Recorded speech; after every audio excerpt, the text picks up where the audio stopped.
Do you want to transform your life and experience true peace? Then start now by loving God above all else. This is the first and greatest commandment, and if you follow this principle, everything else in your life will fall into place in surprising ways. In today's video, we're going to explore the power of loving God above all else, a lesson that could be the key to true spiritual transformation. Stick with us until the end, because throughout this video, we'll not only understand what this commandment means, but also discover how to apply it in your everyday life, overcoming challenges and strengthening your faith. Let's get straight to the point. Loving God isn't just about feeling, it's about acting. True love is a daily action, reflected in our choices, our attitudes, and most importantly, in our hearts. Now, let's dive a little deeper into this powerful and essential lesson for every Christian. Let's understand how this commandment can change your life, from the way you view others to your relationship with God. Ready? Let's get started. The first and greatest commandment that Jesus taught us is to love God above all else. But what does this really mean for your life, here and now?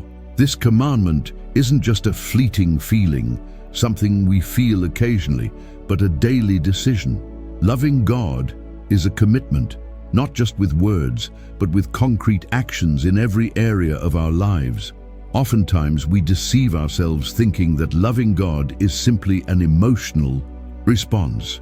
However, the true essence of this love goes beyond fleeting emotions. It is a life commitment, a constant choice to put God at the center of everything we do. By choosing to love God, we invest in our relationship with Him, not expecting just to receive, but giving back through our dedication and obedience.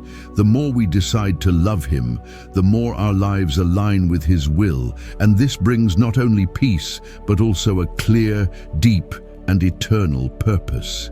Now, how can you apply this commandment in your everyday life? The first thing that needs to happen is a change in perspective. Loving God should be the foundation of all your decisions, from the simplest to the most complex. It can't just be an occasional thought or a sporadic practice. It must be the cornerstone of your life. When you wake up, before you get involved in the day's worries, take a moment to recognize that God is at the center of everything. By doing this, you start your day with your heart focused on Him. What you do first thing in the morning, what you consume mentally, what you prioritize throughout the day, everything should reflect that God is first in your life. This simple yet profound practice of putting God first when you wake up begins to change your heart, and as a result, transforms your life. And this isn't just about prayer or church attendance. It's about how you live every day. What you do, think, and decide should be an extension of that love. This love for God also demands that we reveal this commitment in our actions. When you truly love God, your actions should reflect that love. You can see this in how you deal with daily challenges. When you face difficulties at work, at home, or anywhere else, the first question you should ask yourself is, am I acting in a way that honors God? Sometimes this means making more ethical decisions, choosing to be patient instead of reacting with anger, or being more compassionate and generous, knowing that your actions are representing God's love. Every decision, every gesture becomes an opportunity to express this deep love you have for Him. This love for God is also directly linked to your priorities. If God occupies the first place in your life, He should be your greatest investment. This involves more than just praying or going to church. What you do with your time, resources, and abilities should reflect that priority. Ask yourself, what am I doing to expand God's kingdom in my life? Am I using my skills to serve Him, or am I just focused on my own ambitions? This could mean helping others more dedicatedly, being generous with what you have, or serving more actively in church. When God is at the center, everything begins to align, and by doing this, you start to live a life that makes sense, with purpose, and that bears eternal fruit. And as the day goes on, when temptations or distractions arise, Remember, God deserves first place. It can be easy, in a world so full of distractions, to put other things ahead of God, but it's in these moments that your faith is challenged. However, by dedicating yourself to this principle of putting God first, you will see that He starts to shape your heart. This strengthens your faith, transforms your mindset, and creates in you a peace that can only come from God. Loving God isn't just a command to be followed. It is the foundation of a life that brings eternal results. Now, to apply this today, take a moment in your routine to do an honest evaluation. Where have you placed God? In what areas of your life have you put other things ahead of Him? It might be a good idea to grab a notebook or your phone and jot down these areas. Ask yourself, what can I do today to ensure that God is my first love? Don't let this love be something you just talk about, but let it reflect in every choice you make. Remember, it's in the everyday, in the small decisions and attitudes that we show how much we truly love God above all else. What do you really prioritize in your life? When you look at your daily routine, where do you direct most of your time, energy, and resources? This isn't just a matter of habits or superficial choices. It reveals what truly occupies the center of your heart. Jesus, when teaching us about the first commandment, challenges us to reflect on this. He tells us in Matthew 6:21, "Where your treasure is, there your heart will be also." This verse isn't just an observation about finances or material goods, but an invitation to look deeper at our priorities. What are we putting at the center of our lives? Are we investing in things that have eternal value, or are we caught up in what, in the end, is temporary? When you say you love God above all else, you're saying that He is, without a doubt, your greatest priority. But this priority can't be something that only manifests during moments of worship or prayer. It needs to be reflected in every aspect of your life, practically and daily. If God is your highest priority, then His will and His character must be the reference point for every choice you make. This means that when making decisions at work, in your personal life, or in any other area, you should ask yourself, does this choice honor God? It doesn't matter if you're making small or big decisions. Loving God is reflected in these everyday decisions. So the real question is, what have you put at the center of your life? Is it your work, your finances, your relationships, or your own desires? What deep down has your heart? Understanding and living by this priority requires more than words. It requires concrete actions. If God is your greatest priority, this priority needs to be reflected in your everyday choices. When you wake up in the morning, do you put Him first, starting your day with Him? Or do you get caught up in the rush of daily life? When facing challenges at work or in relationships, do you ask yourself, does this attitude or decision honor God? When you're faced with financial decisions, do you think, how does this decision glorify God? This means that loving God isn't just an inner feeling, but a constant, conscious action of aligning with His principles and His kingdom. Furthermore, this commitment to God requires you to review your schedules and routines. Often we get lost in the fast pace of life and forget to dedicate time to God. Ask yourself, how much time do I really dedicate to being with God? At what moments of my day do I make space for Him? This reflection can be challenging, especially in a world full of distractions and external demands, but it's crucial. After all, our priorities shape our character and define our spiritual journey. When we align our priorities with God's kingdom, we begin to experience lasting peace and renewed purpose in everything we do. So, now is the time for an honest evaluation. Where in your life have you put something or someone ahead of God? What needs to be realigned so that He is your true priority? Write it down now, honestly. Today, I will focus on changing this priority. It could be something simple, like reserving a moment of prayer and silence during the day, or making a decision that is more aligned with God's principles. Make this a daily habit, a constant exercise of reflecting, what am I doing to put God first? Every step, every choice is an opportunity to reaffirm this commitment and live in a way that truly reflects that God is the center of your life. The silence of God can be one of the most challenging experiences we face on our Christian journey. In times of distress, when our prayers seem unheard and the answers we so eagerly await never seem to come, God's silence can leave us confused and even doubtful. We ask, where is God now? Why isn't He speaking to me? This feeling of abandonment, of not receiving answers, can unsettle us. But what if God's silence isn't a sign of distance, but a unique opportunity for you to draw closer to Him in a deeper and more genuine way? In Exodus 14:14, God gives us a powerful reminder. The Lord will fight for you. You need only to be still. When God is silent, He is not distant or indifferent. On the contrary, He is inviting you to trust, rest, and wait patiently in His sovereignty. God's silence does not mean He has forgotten you, but that He is calling you to a deeper trust. He is testing not just your patience, but the depth of your love and dependence on Him. The question we must ask ourselves is, do I love God only for the blessings He gives me, or do I love Him for who He is, regardless of the circumstances around me?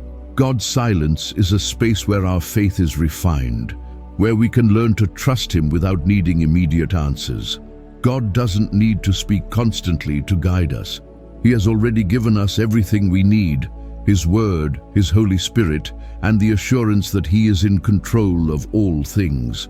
His silence often serves as a moment of maturation, where we are called to grow in our faith, to develop a firmer, unshakable trust. When God is silent, He is not absent. He is working, even though we may not perceive it immediately. Sometimes, silence is God's way of teaching us to trust Him, not because we see or feel, but because we know that He is always present and in control. Now, if you are going through a time of God's silence, where your prayers seem unanswered, take a moment and breathe deeply. Instead of worrying or questioning, simply repeat to yourself, God, I love you, regardless of my circumstances. God's silence is an opportunity to strengthen your faith, to learn to rest in His presence even when there are no visible answers. He is calling you to mature, to walk with Him without needing signs or clear answers. God's silence is a chance for you to grow in trust and obedience, knowing that He never abandons us, but uses these moments to transform us. If today you are troubled by the lack of response, remember, God is with you, and He loves you deeply.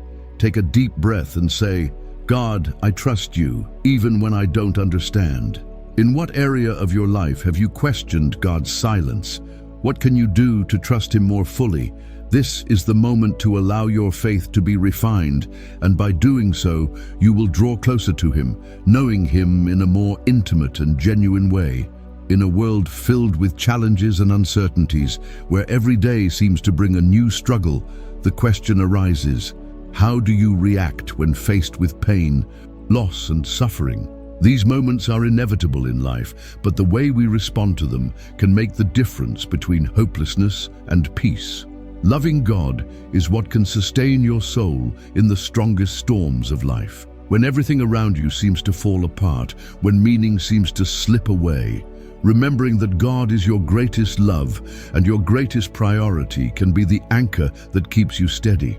Romans 8:28 reminds us that all things work together for the good of those who love God. This doesn't mean life will be easy, but that even in difficulties, God is working, always with the purpose of bringing the best to our lives, even when we can't understand what's going on.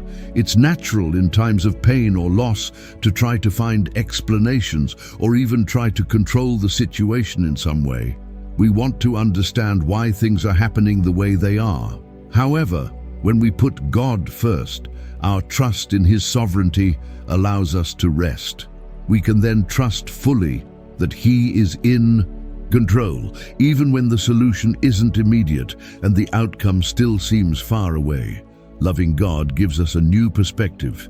Instead of giving in to discouragement and lament, we have the opportunity to choose to trust in His sovereignty and wait for His perfect timing. This type of trust, especially when everything around us seems meaningless, is one of the purest ways to love God above all else. He teaches us to trust Him even when we don't see a clear path ahead. No matter what you're facing today, whether it's the loss of a loved one, financial struggles, a broken relationship, or any other hardship, loving God is not conditioned by circumstances. On the contrary, it is precisely in these moments of distress that loving God should be most evident. When you put Him first, He becomes your refuge, your fortress. It's not a love that only appears when everything is going well, but a love that strengthens in adversity. Loving God goes beyond gratitude for the blessings He gives us. It extends to worshiping God in the hardest times. Your faith then is refined in the fire of testing, and your love for God becomes deeper and firmer. Today, if you're in the middle of a storm, instead of seeking immediate explanations or trying to control things on your own, choose to trust and worship. Declare to the Lord, even without understanding all the details, that you love Him and trust His plan fully. This doesn't mean denying the pain, but acknowledging that God is working in your life, even when His purpose isn't clear to you right now. This is the moment to strengthen your faith, to practice trust, and to reaffirm your love for God, regardless of the circumstance. If difficulty knocks at your door today, take a pause and say, Lord, I love you above all things, even now, even without understanding. What can you do to express your love for God in moments of pain or uncertainty? Instead of getting lost in worry, choose to trust and worship, allowing His peace to fill your heart and mind. Even in difficulties, worship goes far beyond a simple song during church or a prayer we say throughout the day. In fact, worship is the deepest expression of our love for God, reflected in every aspect of our daily life. Jesus, when teaching us to love God above all else, calls us to worship God not just at specific moments, but continuously and uninterruptedly. When He says in John 4:23, "But the hour is coming and is now here when the true worshippers will worship the Father in spirit and truth," He reveals to us that worship doesn't depend on a specific place or isolated moment. True worship is a constant attitude of the heart where our whole life becomes an offering to God. The love we have for God is expressed through worship, and this worship is in fact the reflection of a heart that loves Him deeply. The way we treat people, how we handle our possessions, how we react to adversity, and even how we make everyday decisions, all of this should be seen as a form of worship. Every small action, every attitude taken with the intention of honoring God becomes an act of praise to Him. True worship is not limited to church moments, but permeates every moment of our life. Worshipping God is a daily choice, where we decide to live in a way that pleases Him, regardless of the context we find ourselves in. Worshipping God in spirit and truth also teaches us that our worship must be authentic. It's not about acting or speaking in a way that just seems religious, but about living according to what we truly profess. Loving God is reflected in our daily attitudes, our behavior, and our choices. True worship comes from a transformed heart, one that doesn't seek appearance or recognition, but a genuine desire to please God in all things. This means being truthful, sincere in everything we do, and offering God worship that comes from real inner transformation. Therefore, instead of seeing worship as something reserved for specific moments, start to see your life as a continuous act of praise to God. Every decision, every action, every word spoken can be an expression of worship. Ask yourself at every moment, am I worshiping God with this? This completely changes the way we live, because even the simplest tasks gain new meaning when we do them with the intention of honoring God. Your work, your studies, your relationships, and even your moments of rest can all be a form of worship. a way to recognize God's sovereignty in every area of your life. Today, try to see every moment as an opportunity to worship God. Don't limit yourself to spiritual activities. Make your life a continuous offering to Him, a living and pleasing sacrifice. Write this down now. How can you turn a common activity in your day into an act of worship to God? It can be something simple, like working diligently and honestly, or interacting with people with patience and compassion. Every small action can become a way to glorify God. Loving God above all isn't just a choice. It's a profound transformation in the way you see the world and how you act within it. The true essence of this commandment requires a shift in perspective about what really matters. What do you place at the center of your life? Where do you invest your energy, thoughts, and decisions? When Jesus teaches us in Deuteronomy 6:5 to love God with all our heart, soul, and strength, He isn't asking for just a superficial love. He is calling us to a total and unconditional surrender, to love God with everything we are and everything we have. This love demands more than a place in your heart. It demands that God be the center of your life, the foundation on which all your decisions, actions, and relationships are built. When you put God at the center of your life, everything begins to align with His will. This goes far beyond a simple priority, as if God were just a part of your daily schedule. Placing God at the center of your life is a radical transformation that affects every area of your existence. Your relationships, your career, your finances, your dreams, everything begins to be filtered through the question, does this honor God?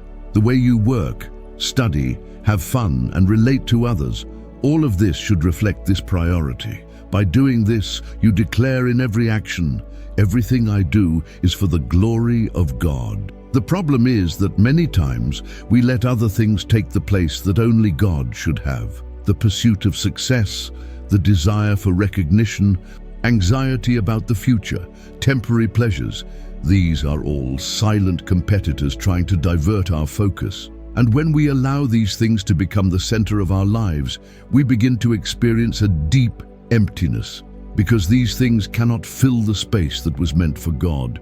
When material things and temporary desires take the place of God, we lose our true purpose. That's why the invitation to place God at the center of our lives is an opportunity to reclaim peace and true satisfaction, an invitation to live fully, where God occupies the central place and everything aligns with Him. So how can you do this in practice? The first step is a sincere evaluation. Where are you placing most of your energy, time, and resources? If you realize that you've dedicated more time to the pursuit of success, material goods, or fleeting worries than to the kingdom of God, then it's time to adjust your priorities. Ask yourself, am I seeking to please God in everything I do? Does God occupy the center of my life, or am I letting other things take His place? This reflection is not easy, but it's essential to ensure that God is truly the center of your life. When God occupies the center, worries and anxieties decrease. When you truly trust that He has control over everything, you no longer need to worry about being in control of every situation. Placing God at the center is an act of radical trust in His sovereignty and goodness. This kind of trust brings a peace that the world cannot offer, even in times of uncertainty and chaos. When you understand that God is your foundation, everything that happens around you loses the power to destabilize you. Today, take a moment to reflect deeply. What am I placing at the center of my life? Where is God not in first place?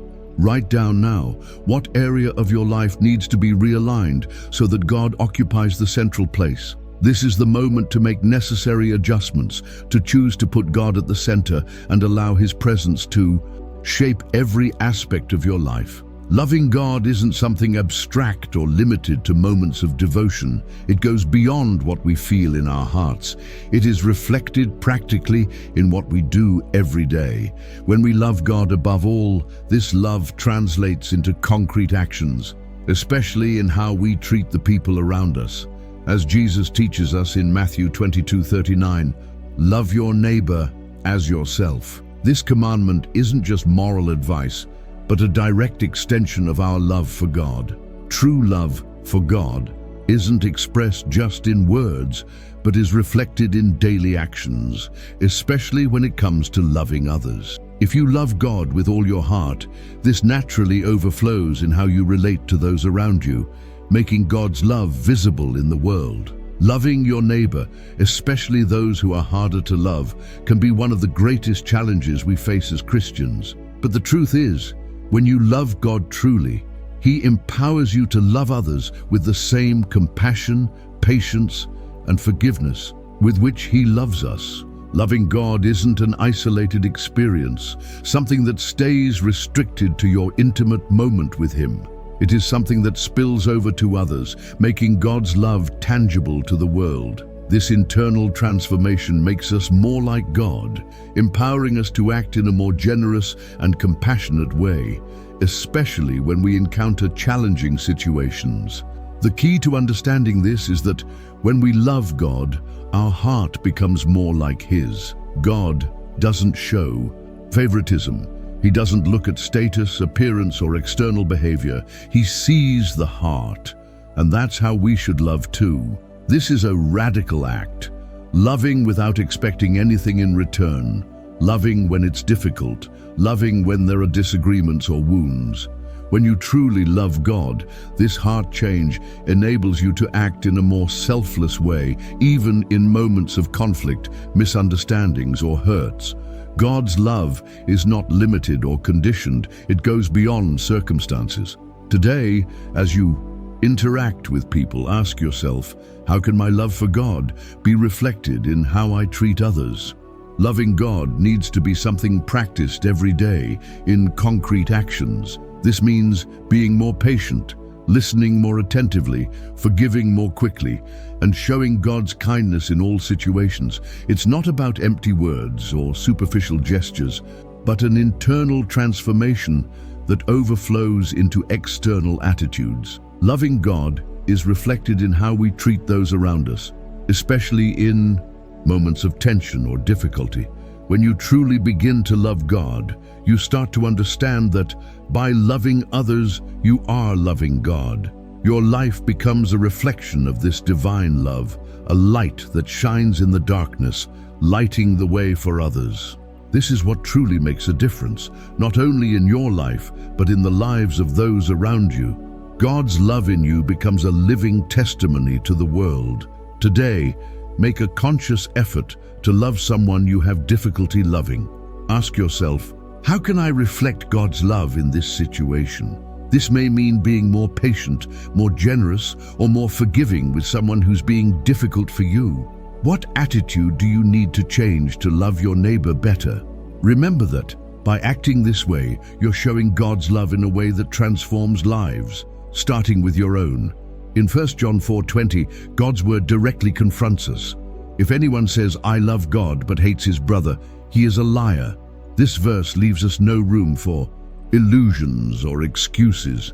It calls us to reflect on the authenticity of our love for God. Saying that we love God is easy, but the true test of that love comes in how we treat the people around us, especially those we have difficulties with or even those who hurt us. Loving God isn't limited to words or feelings. It translates into real, tangible actions.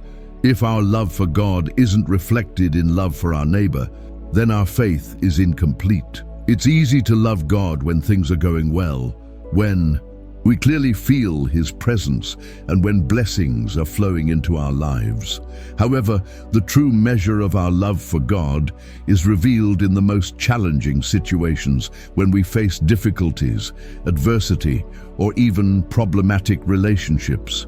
When you come face to face with someone who has wronged you or is in disagreement with you, your response is a true measure of the love you have for God.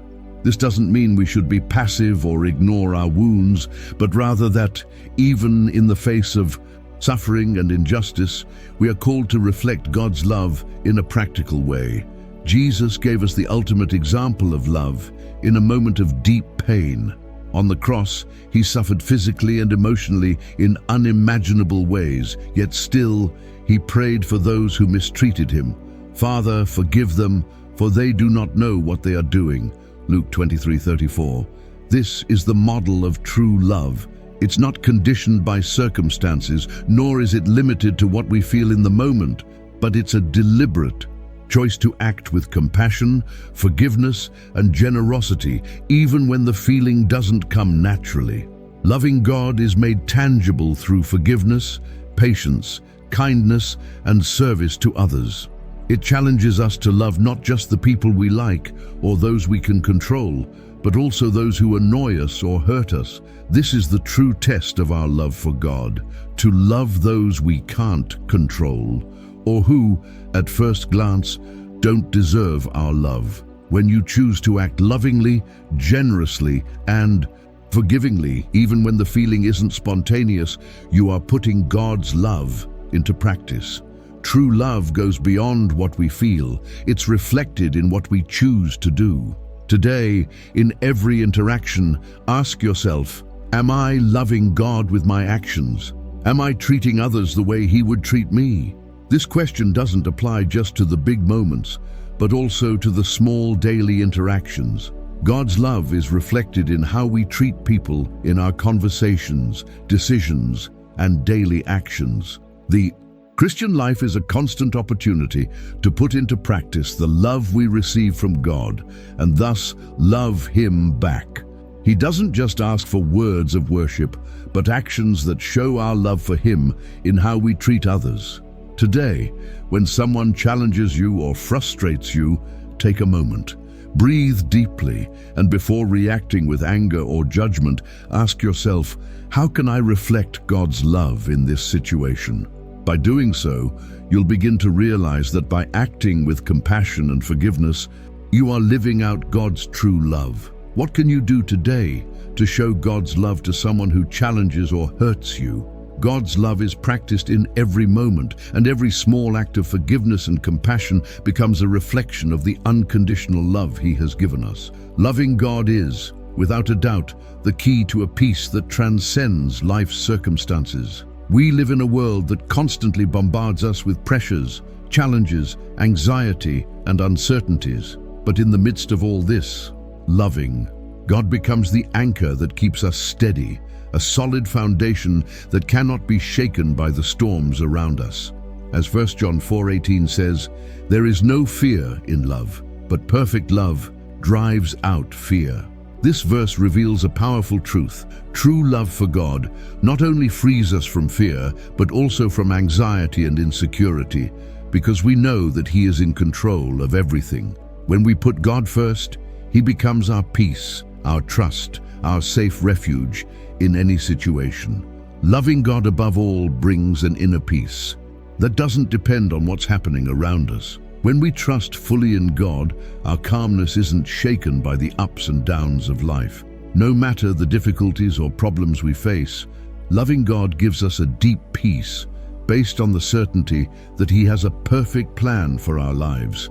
This doesn't mean the difficulties will disappear, but that even when we face tribulations, we can find rest in His presence. When we give our hearts to God and trust His plan, we come to understand that He is working in every situation for our good. The peace God offers us is unique. It doesn't come from circumstances, but from knowing we are under His sovereignty and protection. Loving God also transforms our perspective on suffering. When we love God, difficulties and painful moments don't have the power to destroy us. On the contrary, they become opportunities to trust even more in Him. Suffering then ceases to be a threat and becomes a chance for our faith to be refined. This trust in God allows us to live differently, with a calmness that cannot be explained by external circumstances, but by the assurance that God is in control. Loving God helps us see beyond immediate pain and trust in a guaranteed future. A future He has prepared for us, regardless of what happens in the present. Today, if you feel anxious or overwhelmed, remember this profound truth. Loving God brings peace This doesn't mean your problems will disappear or that everything will be resolved immediately, but rather that by placing God at the center of your life, you can face any situation with confidence. He is your peace, and this peace is something the world cannot offer. By trusting in Him, you receive a peace that goes beyond human understanding. So today, when anxiety or fear arise, take a moment to reconnect with God. Breathe deeply and, instead of letting worry take over, confidently say, "God, I love you above all things, and I trust that you are my peace." What situation in your life needs to be surrendered to God so you can experience the peace that comes from His love? Be honest with yourself and allow God to occupy the central place in your life, bringing the peace you are seeking. Your desire to love God above all is the first step toward a transformed life. This process isn't something that happens all at once, but rather something ongoing, a daily journey of trusting and loving God in every aspect of life. Remember, God is with you every step of the way. Now, I want to hear from you. Leave a comment below telling me what most touched your heart in this video. If you don't know what to write, that's fine. Just write, "I'm grateful to God," so we know who stayed until the end and is committing to live out this teaching. And if you haven't subscribed yet, take this opportunity to subscribe to the channel and activate the bell so you don't miss any of the uplifting messages we've prepared to strengthen your spiritual journey. At the end of this video, I'll leave another video that will surely help you continue growing in faith and your relationship with God. May God bless you and continue guiding your steps, bringing peace and confidence in every moment of your journey.